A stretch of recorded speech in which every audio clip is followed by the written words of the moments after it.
Assalamu alaikum bауырлар. Бүгін 27-ші дәрісіміз.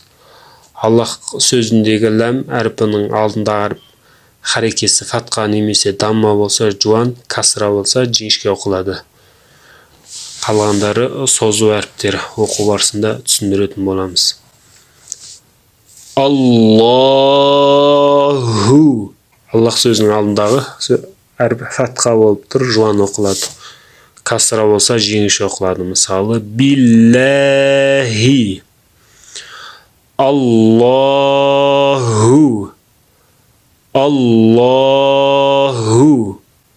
Валлаху. Валлаху.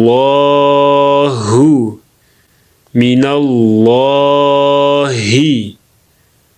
Миналлахи.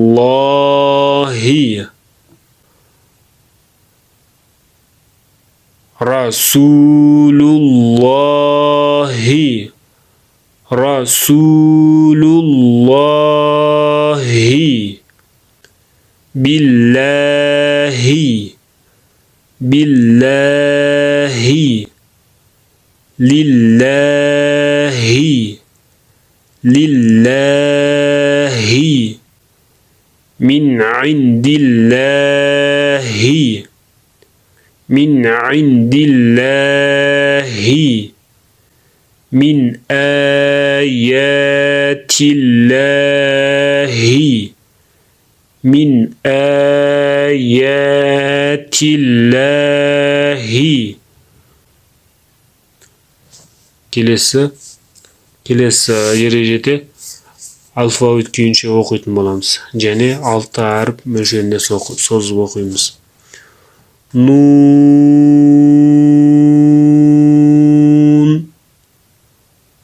nun,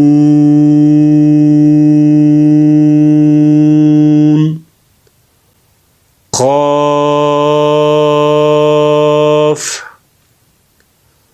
qaf.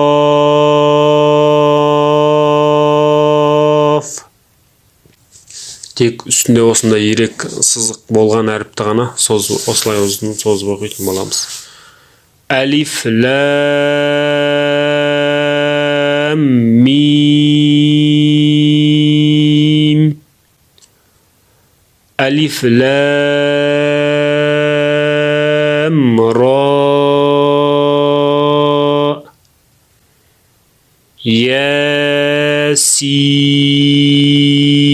Yasin.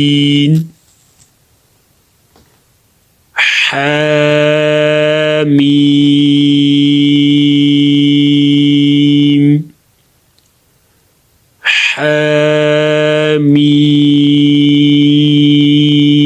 Hamim. Alif lam mim. Sad. Alif lam mim sad.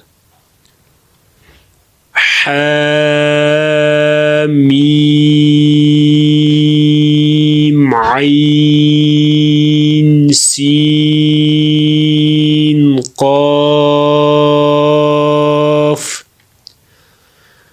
Hamim ayn sin qaf.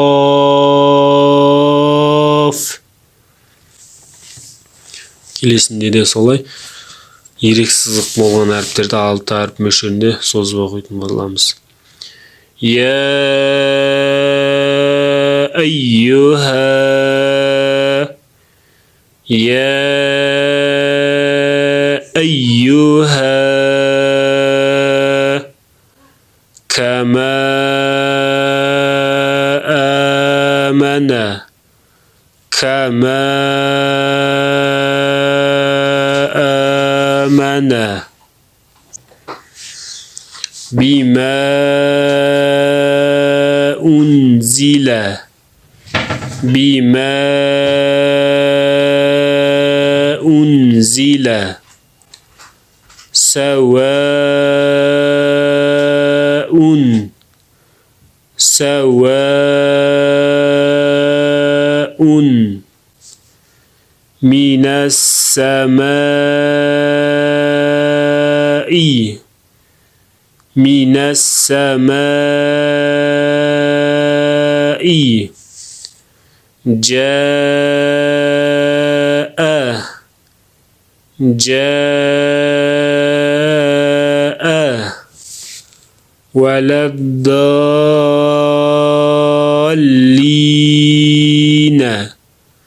ولا الضالين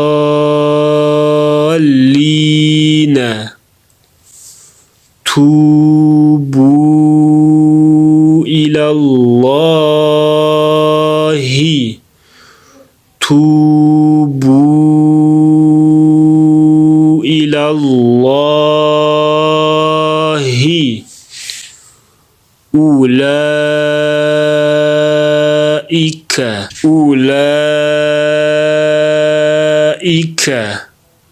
وما أنا